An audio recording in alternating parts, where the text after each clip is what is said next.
যে আলোচনা তুঙ্গে আছে এখন এই তুফান তুফান দিয়ে যারা শাকিব খান চিনতো না তারাও দৈনিক 5টা ভিডিও বানায়। পাকিস্তান বলেন, আমেরিকা বলেন, কানাডা বলেন, ইন্ডিয়া বলেন, নাইজেরিয়া বলেন, যে জায়গা আপনারা দেখেন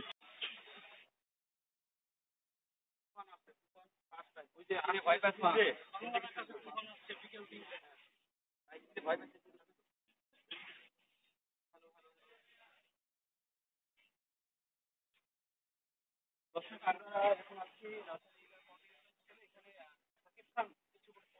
এখানে আসবেন তুফানের সেট থেকে আসলে তিনি ঢাকা এসেছেন একদিনের জন্য।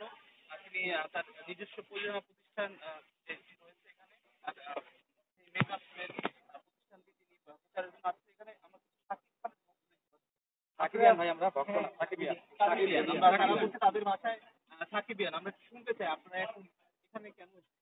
আমরা যদি এখানে মেগাস্টার শাকিব খান সে একটা ব্যবসা প্রতিষ্ঠান করছে, সেটা সত্যি আমাদের ভালো লাগে যে আমাদের মেগাস্টার 25 বছর ধরে অক্লান্ত পরিশ্রম করে আমাদের মাঝে যে এত বিনোদন তার মাঝে যে দেশে একটা হাল্লানের যে মালিক বা ডিরেক্টর, এটা সত্যি আমাদের গর্ব লাগে যে আমরা দেখতে পাচ্ছেন যে হাল্লানের যে পরিমাণে কেনাকাটা হয়েছে আজকে 3 দিন ধরে মেলা চলে, আমি মনে হয় 3 দিন ধরে মেলা চলে। আশা করি শাকিব খান তার হাত ধরে আরো বড় বড় প্রতিষ্ঠান গড়ে উঠুক, আমাদের বাংলাদেশে ভেজাল মুক্ত পণ্য আসুক, সেটাই আমরা আশা করি। আর আমরা মেনেছে আমাদের আমরা এখন সবচেয়ে খুশি আছি যে মেগাস্টার যে তুফান শুরু করছে বাংলা চলচ্চিত্রে যে আছে না 68 বছরের যে লসটা করছে হল মালিকরা, সেই লসটা সম্পূর্ণ কাভার করবে তুফান দিয়ে। তুফান যে আলোচনার সঙ্গে আমার মনে হয় না যে এইটা 300, 500, 1000 কোটি টাকার যে ছবি করে যে আলোচনা তার থেকে 40 গুণ আলোচনা তুফান দিয়ে। বাংলা চলচ্চিত্র 15 কোটি টাকা বাজেটের ছবির সাথে যদি অ্যানিমেল 200 কোটি 150 কোটি টাকার ছবির সাথে যদি তুলনা করে সেটা আমাদের জন্য গর্ব হয়। যারা যে তুলনা করে দেয় তারা এই পর্যায়ে চলে গেছে, যাতে 15 কোটি বাজেটের ছবি যদি আমরা শুনি এই কাতারে চলে যায় তাহলে আমাদের চেয়ে কিছু তাদেরকে আমরা সেলুট জানাই যে আপনারা এই বলবেন যেন আরো আরো এই তুফানকে আরো ধরো 300 গুণ হাইট বেড়ে যাবে। আপনারা বলবেন, আপনারা যদি না বলেন তা আপনার আমরা কাদের নিয়ে কথা বলবো? আপনারা আপনাদেরকে প্রতিপক্ষ, আমরা ওদেরকে কথা বলতে পারি। আর আমরা যদি এক পক্ষ থাকি তাহলে কোনোদিন জমে না।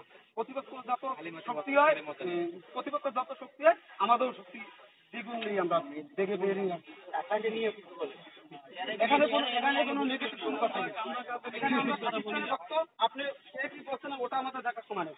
আপনি পারলে এই তুফান আপনারা একবার যেখানে দেখবেন আপনি 6বার দেখবেন, সেটা আপনি কর্ম দিয়ে প্রমাণ করেন। কে কি কথা বললে তাপা মারলে সবকিছু হয় না ভাই।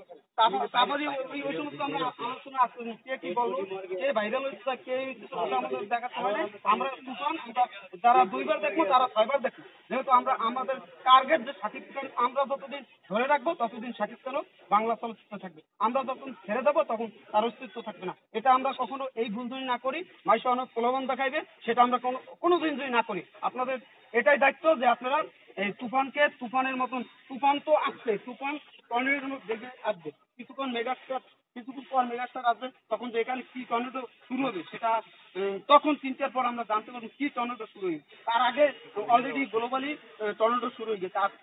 আর আমাদের রাহেন রাফি বাজে পূর্বের মোতাবেক গ্লোবাল মেগাস্টারের শাকিব খানের তুলিয়া দিচ্ছে রাহেন রাফি গ্লোবালি। এই যে ডায়লগটা আমরা এইরকম বলবো যে পূর্বের মোতাবেক তুফানকে তুলিয়ে দিচ্ছে গ্লোবালি রাহেন রাফি, এইরকম ভাবে বলতে ডায়লগটা এইরকম বলতে হবে যেরকম গ্লোবালি যে আলোচনা তুঙ্গে আছে এখন এই তুফান দিয়ে যারা শাকিব খান চিনতো না তারাও দৈনিক 5টা ভিডিও বানায়। পাকিস্তান বলেন, আমেরিকা বলেন, কানাডা বলেন, ইন্ডিয়া বলেন, নাইজেরিয়া বলেন, যে জায়গা আপনারা দেখেন দৈনিক ধরো তুফান নিয়ে 1000 কন্টেন্টের উপরে হয়। আমি বেশি না বলি 1000, কমপক্ষে 1000 কন্টেন্ট হয়। এটা যে শাকিব খান অর্জন করছে বাংলা চলচ্চিত্র, এটা সত্যি আমাদের গর্ব হয় যে আমরা একজন শাকিব খানকে পাইছি। অনেকে সমালোচনা করবে, সমালোচনা না করলে সে অনেক দূর আগাতে পারে। এটাই আশা রাখবো যে তুফানকে আমরা তুফানের উচ্চতায় নিয়ে যাব। তুফান আমরা চাই রাফি শাকিব খান প্রতি বছরে একটা করে অন্তত একটা করে ছবি চাই।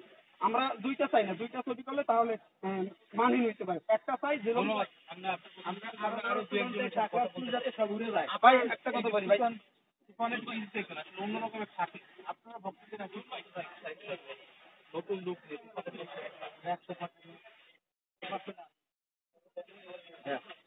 মূলত হলো